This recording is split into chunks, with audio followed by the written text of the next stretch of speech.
Hello viewers, আসসালামু আলাইকুম। শিক্ষা উপহারে আপনাদেরকে স্বাগতম। আপনাদেরকে কি বলেছিলাম যে অঙ্ক যত বেশি বড় হবে সমাধানটা তত সহজেই বের করা যায়। আমরা এত বড় অঙ্ক দেখে পরীক্ষার হলে প্রশ্নের উত্তর না করে চলে আসি। একটা অঙ্কের উত্তর না দিলে কি হবে, অথচ একটা অঙ্ক পরীক্ষার সময় আপনার কাছে খুবই গুরুত্বপূর্ণ। দেখেন, এটা খুব সহজে আপনি এটার অ্যান্সার বের করতে পারবেন। কিভাবে করবেন? একটি খুঁটির অর্ধেক লাল, 1/3 হলুদ এবং বাকি অংশ নীল রং করা হয়েছে। সম্পূর্ণ খুঁটির দৈর্ঘ্য 18 মিটার হলে কত মিটার নীল রং করা হয়েছে? ভালো করে একটু খেয়াল করেন তো।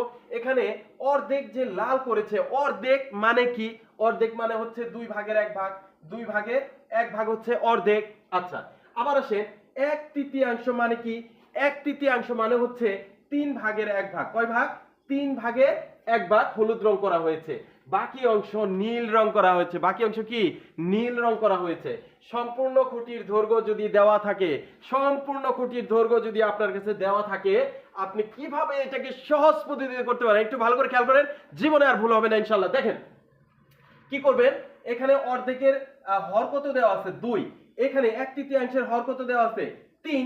আপনি সুন্দর করে এই 2 আর 3 এর লসাগু করে দিবেন। 2 আর 3 এর লসাগু করলে কত হবে? 2 আর 3 এর লসাগু যদি আপনি করেন, তাহলে এখানে যেহেতু যাচ্ছে না, এখানে আপনি 3 দুগুণে 6 দিবেন। লসাগু কত? লসাগু হচ্ছে 6। আপনার কাজ শেষ। দেখেন কি করবেন। এখানে সম্পূর্ণ খুঁটির দৈর্ঘ্য দেওয়া আছে 18 মিটার। এই 18 কে জাস্ট এই লসাগু দ্বারা ভাগ করে দিবেন। 3 6 কত? 18। দেখেন খুব সহজে কিন্তু এর সমাধান বের করা যায়।